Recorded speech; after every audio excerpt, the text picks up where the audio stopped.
Hi, Sean. Hello.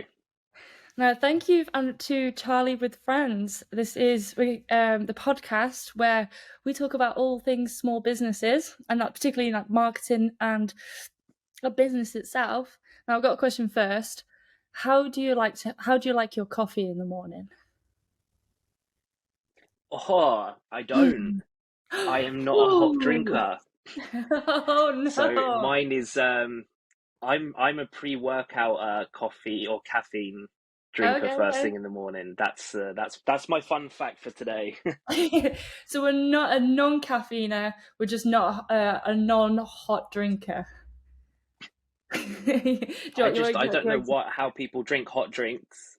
okay, I but don't know how people do hot drinks, and I don't know how you like the taste of coffee. but okay, so it's coffee. It's completely off the table then.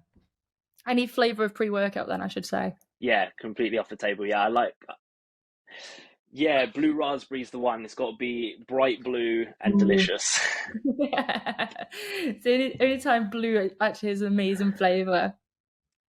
Well, we'll get into today's podcast. So, just for the listeners, do you want to just say very quickly, who you are, what is it you do, and most importantly, is it why you do it?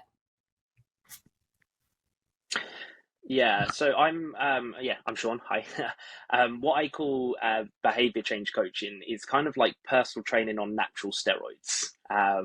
It's a level up approach because it starts working with clients with actually what is the proper problem and why they're stuck. Mhm. Because everyone will always say it's exercise or it's nutrition. I know what I should be doing, and I fill the gap.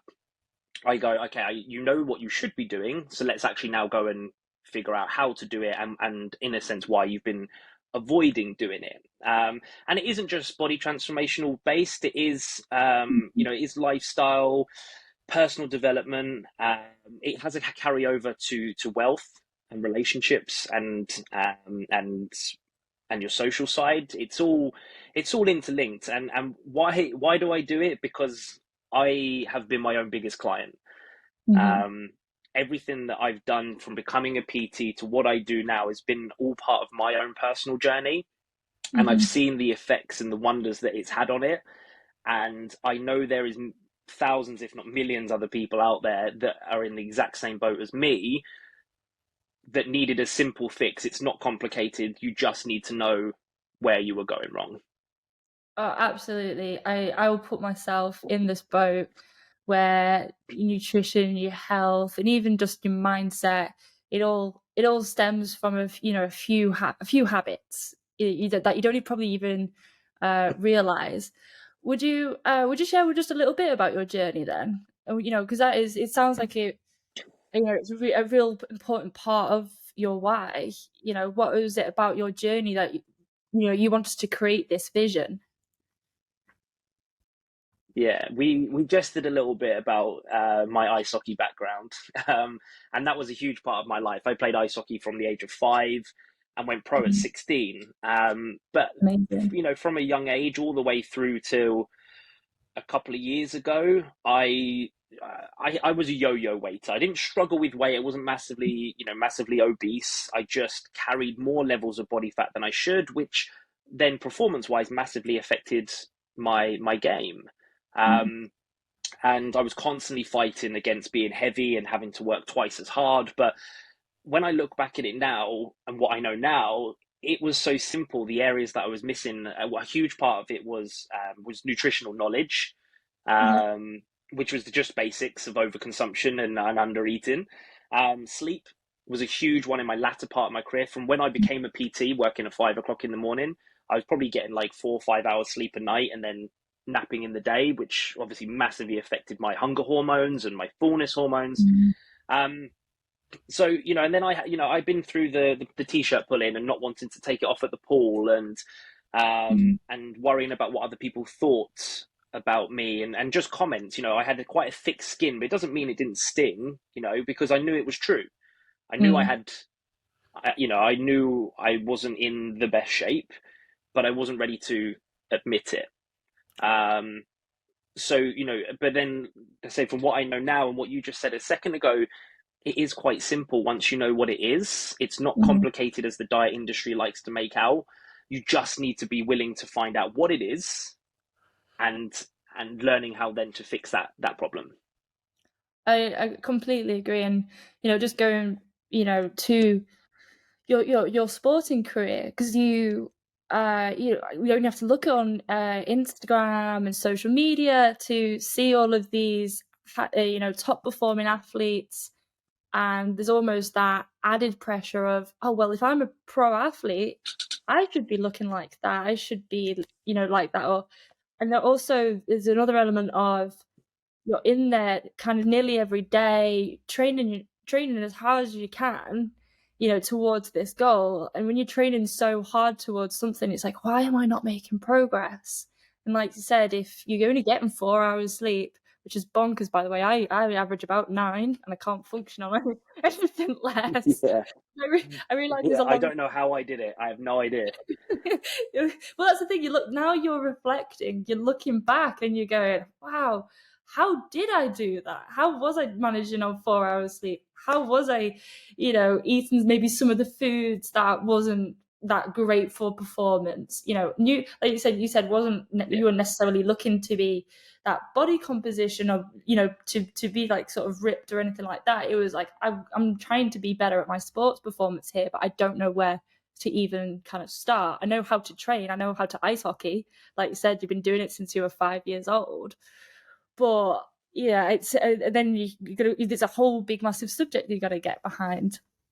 So now you've yeah, like, so for listeners, Sean is trained well over thousands of clients, helping them to get better.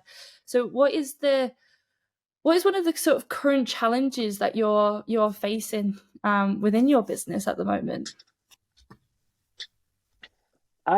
Me personally, I think I think personally I've got an area where I am in a kind of a rebrand phase where I'm Mhm. not really a personal trainer anymore. I do a little bit of personal training Mm. with the clients I've had for years, but I am behavior change coaching because I believe in it. I believe in it. Mm. I've seen the results. I've seen the accelerated results, and I still get the conflict because people have known me for 12 years as a personal trainer. So I have that issue of maybe like an identity. Mm. Um, and the second issue that I have is I don't think in a sense we have a cost of living crisis. We have a priority Mm. crisis. Um, and what I mean by that is people know that they should invest in their health. They know that their life is priceless, yet their actions speak differently because they see it as their health as maybe being aligned with like a gym membership. That's Mm. how much their actions show their value rather than actually what they say it's worth. So it's very easy in today's world because people, I'm sure people are struggling, but a lot of people are still going on holidays. They're still going to London to the theatre for the days. They're still spending a lot of money, but just in what they are classifying as a priority at the time. Absolutely. So if we like break down those 2 points now, the first one you mentioned is what you call as almost an identity crisis. It's actually a great thing, and I'll kind of sort of break down, why. That if you've been known as a PT for 12 years, and what I'm hearing is that you've been honing and developing and refining your product because you've seen, oh, actually, if I work on the behavior of the person, not just on food, but holistically, actually I get better results. So what you've done is you've just, massively added a whole ton of value to your product. But now it's that Yeah, stage where you've slightly pivoted the business. What is that new message? What is that new education to that your existing audience that you have to go through? And in order for them to go, right, okay, what this is what I now think of Sean. This is now what I think he does, which is I will say it's painful because I bet from correct me if I'm wrong, it yeah, feels like you're starting all over again. If you go, because you're going from that rebrand, maybe a bit of a recolor, remessage, and you're like, oh, God, I'm at square one again.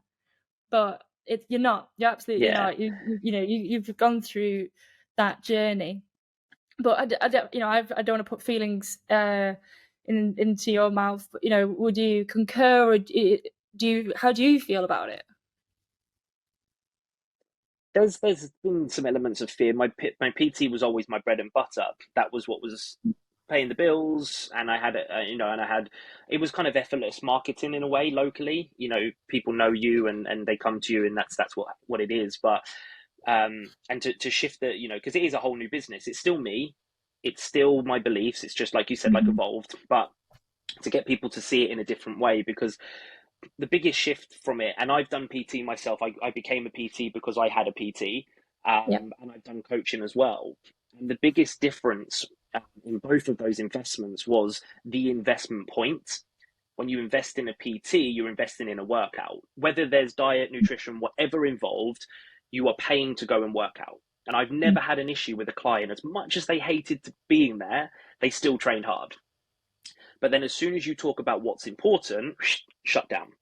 Mm. When it goes to the coaching, you're Mm. investing in the communication, the honesty, the habits, the safe place to open up and talk about your struggles. And Mm. now they're training hard in their head just as the same as they would PT. And that's the biggest jump, and the biggest difference for me is actually where people are willing to work on is a Mm-hmm. huge, huge part of it. So yeah, there's been fears in the changeover. LinkedIn's been massive for me this year in Mm-hmm. helping that rebrand and finding like a new platform with people that actually resonate with what I'm doing has been awesome, because I wasted a lot of time making Instagram reels. Well, that's a really good point. Instagram is very much filled with fitness and nutrition, and I will just put a context in there. My Instagram is filled with that perspective because of my interests in CrossFit. Um, Yeah, but it's interesting to hear from your point of view, how from the sounds of it you've been on Instagram and now you've made the switch over to LinkedIn.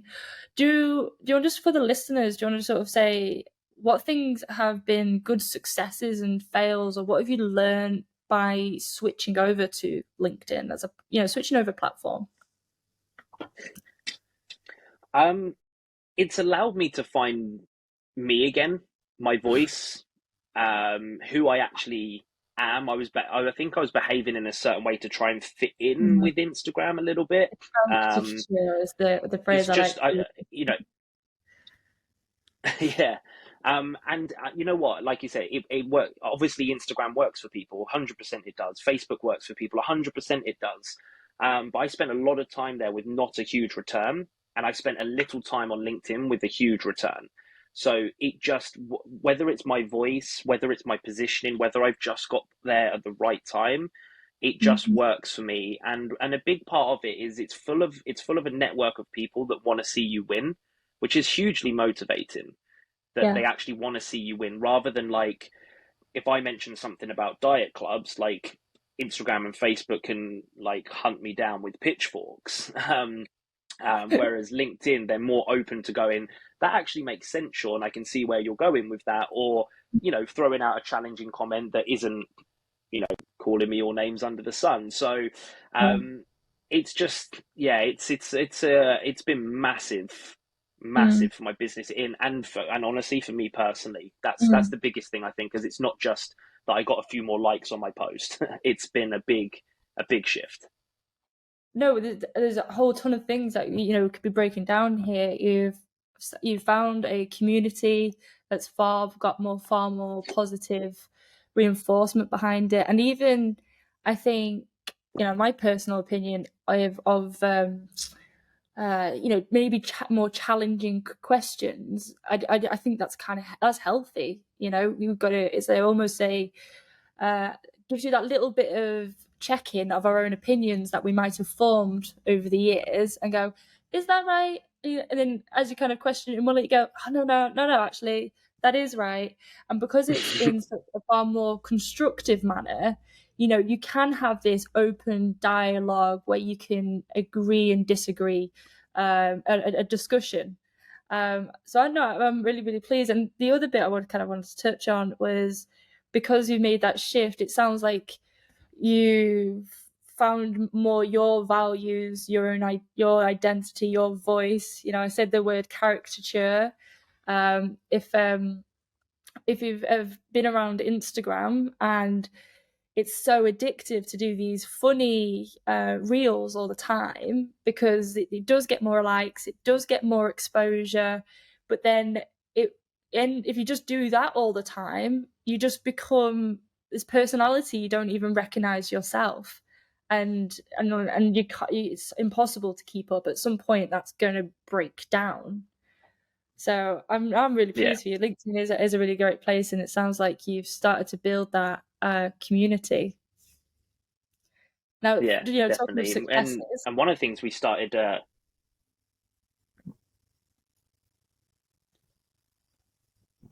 was just saying, one of the things we found there, we actually, another LinkedIner and I, we created our own networking event in London. Like, I never ever would have done that, and then I got to meet all these people as well. So, it's kind of forced me into that community vibe as well. That it isn't just online, which I love. that's amazing. So tell us more about this networking group that you set up. It was just a jokey comment, like, "Oh, we should all meet up." And then Gemma from LinkedIn messaged me and just said we should. I was like, okay, but then it's like, well, we don't like networking events, like in terms of the formal and you have to pitch and sit down in a chair. We didn't like that, so we ended up at Bounce, the table tennis bar, Nice. and we ended up at 23 people just having fun and chatting, and the amount of messages we got afterwards were just like, I needed that. I needed. Thank you so much. We needed that. Yeah.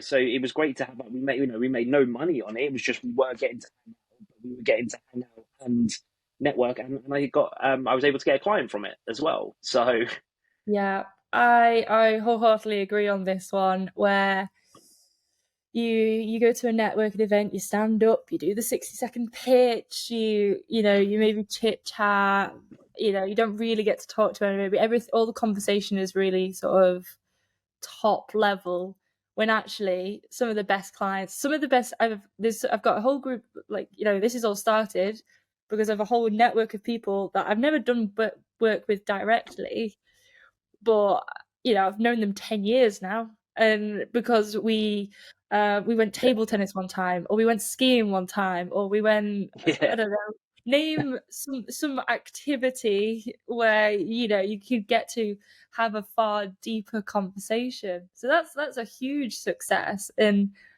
arguably something very, yeah. very, very different to your core business. And are you going to carry on? Is this Hmm. your networking group? Are you going to carry it on? Yeah, so we're going to plan something probably for September, like after the summer holiday rush.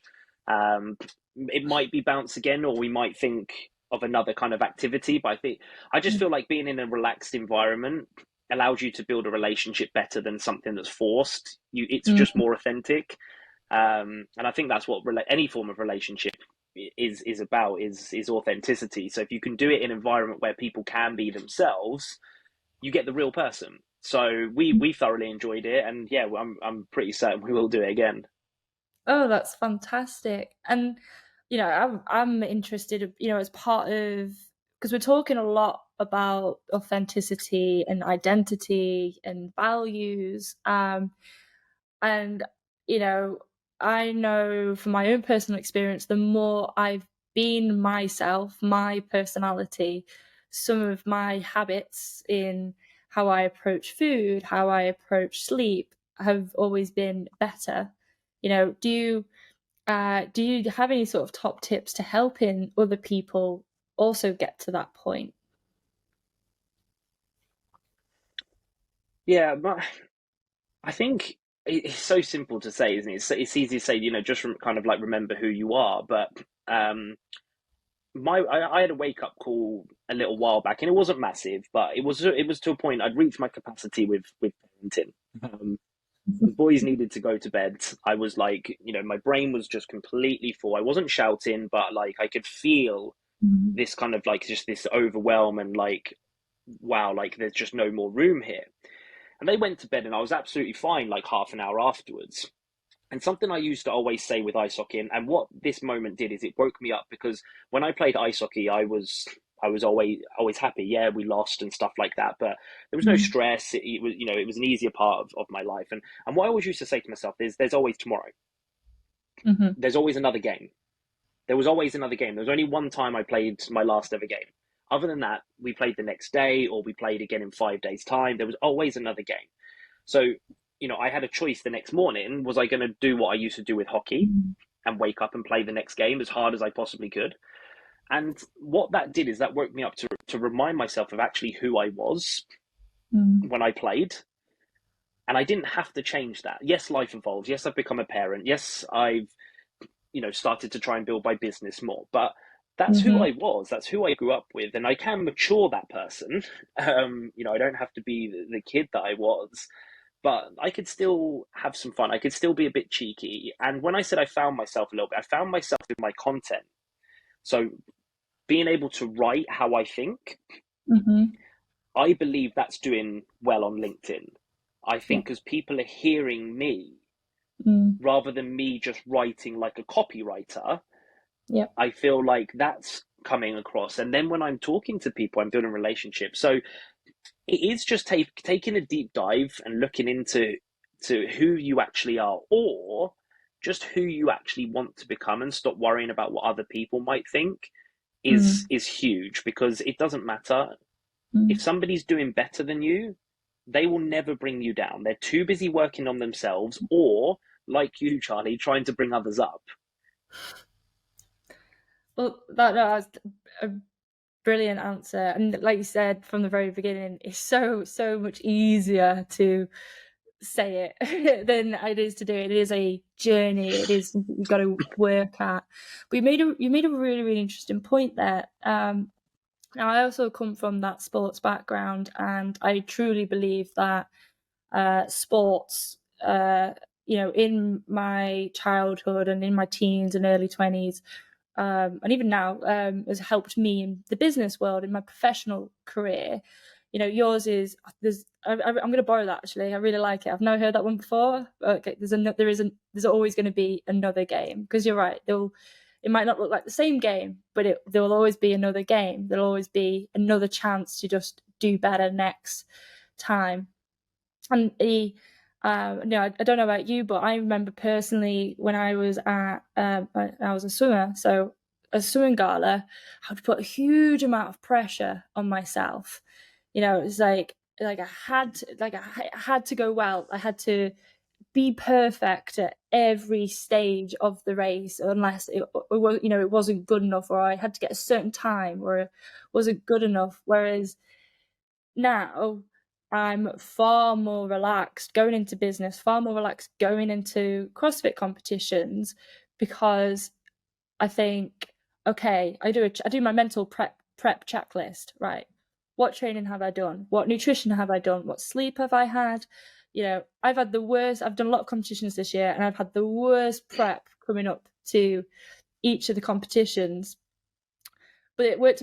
I spun this in my favor. I was like, well, I managed to get on the podium at the start of the year after having been on quite heavy antibiotics. If I can get to the podium then after being really, really Okay. sick, well, the next comp, again, I was on antibiotics again. I was like, what? I did it last time. I can do it again. And then the next time I was really, really sick. There was I just had this cascade of being really ill just before the competition. But in my head, I was like, it's okay, Cheers. because I had the worst prep last time. If I did it then, I can do it again now. And it almost became a running joke Mm-hmm. that that this is Mm-hmm. this is just my prep now. This is just how I prep for competitions. And if it wasn't like this, well, it wasn't going to happen. So it goes to my point, my question. Yeah. What things in your sporting career have you transferred over into your business? So the the first thing, I don't have any regrets from my playing career. I didn't reach the level I should have done, and I know I could have gone higher, purely because players I played against in certain competitions I used to outscore, who now play in the top league in the world. So I was at one point pretty equal ability level. But I have no regrets because it taught me so much. I always wanted to coach before I finished playing hockey, but I never did for different reasons. But I now can coach. Um, Empathy is a big one. Like I was helping some young players out when I was at my latter part of the career because I could see where they were struggling, and I could see where they just needed an arm around the shoulder, or a kick up the backside. Mm. But there's so many things I've learned in sport. The biggest one, and like I said, that woke me up recently was there's always another game. Like you can have a bad game, that's fine, but to have another one is my choice. I Yeah. can sit here and sulk. I can complain about it. What is that going to do? And what I do now on a Sunday is I have a Sunday check-in where I say, okay, what went well this week and what needs more focus? I don't bring a negative into it. I don't say what went bad. What needs more focus? Because that's what I used to Mm. do when I played. Right, I felt slow this weekend. So let's do more speed training this week and try Mm. and work on my speed a bit more so that at the weekend I feel faster. So the beauty is, and I'm sure you're well aware, if you're good at anything in life, absolutely anything, you just need to carry that skill base over into another topic. So all you need to do is learn another topic. So I I have to say I'm not a massive CrossFit fan, but We if won't we won't get we won't get I into have that the subject. It's skill level, okay. but the thing is if I had a passion for CrossFit, I have a skill set that I can home in on. I just need to learn how to CrossFit and be more tougher mentally with my exercises. There will be ability as long as I took the skill set over with me. I can learn CrossFit, or I can learn marketing or sales or something like that. So if you're good at absolutely anything in life, you're able to do more than you actually believe, as long as you know how to move those little things over into the new topic. No, I absolutely love that. And I really want to just sit on what you just said there about having that little check-in with yourself of, what went well this week, what do I need to focus on.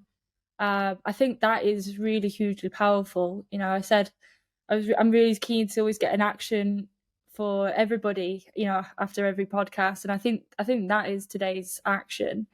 Of we that with life being so busy and so chaotic, it's so easy to forget what success that you had that week, and also I like that you have rephrased it. It's not what haven't I done well or what have I failed at this week. It's okay. Where do I need to refocus? What actions do I need to do this next week so that I improve my odds next week? That having that consistency and that check-in, and it can be applied. You apply it with your clients on their nutrition, their sleep, just their well-being, but that absolutely applies to marketing. It absolutely applies to business. If you want that, I don't want to back the phrase growth mindset, because it always feels Mm-hmm. corny to me, Yeah. but that is what it is. That's what it is. So I think that is a really, really good help for people. Now, just to finish off, I want to know: do you have a service? Because you talked about, we touched on today in today's podcast about the cost of living crisis. It is a very prevalent thing that is happening right now, and it is real. But I do agree with you on that. What the person holds value is bestowed upon them, and so if you don't value health, if you don't value your environment, you won't spend and invest more money into it. But one of the things I always want to make sure I always ask is there something that one of the listeners can buy from you that's under £100 or $100 that would add a ton of value to their life? Yeah, because when obviously you gave me a brief on some of the questions, I looked at that one. I was like, "Ooh, good question." Because the answer is yes and no. Um, so I removed what I called the lower tier membership offers a little while ago because the return in the result wasn't as high as what we were getting with one-to-one coaching or via my academy. And I'm in this business for results. Like, yes, of course, we all want to get paid, but I have the privilege of being able to help people and take people with me. Now, the reason I say yes is I have retainer programs. So when a client has been with me before or has just wanting to take a step away, I have way more flexibility with them because of knowing what they know and what they need support wise. So I do have a retainer program, which is £99 for the month, which I have a few clients on, where they get access to me via message, via Facebook group. We do a live workshop every week. I have a members website with trackers and menus and workshops and everything galore. So I do have that, and I have been known for the right person to go, hey, I do have this, because I will know through conversation who I can help and who will benefit from that. But I do like people starting at an entry point slightly higher, that I know that I don't want to see people start over again, Charlie. One of my biggest taglines is that, your last ever day one, your last ever coach. I don't want anybody to have to go to another PT or coach again, because it means I haven't done my job. Yeah, but you want to give them the skills to, carry it on for the rest of their lives. Whether they work with you or they've worked with you for a period of time and they go off and do their things, as life changes, but you've given them those skills to be able to do that. Well, thank you so much for coming on to the podcast and chatting with you today. I hope you've had fun. I've enjoyed it thoroughly. And yeah, we'll see everybody else in the next episode. Thank you.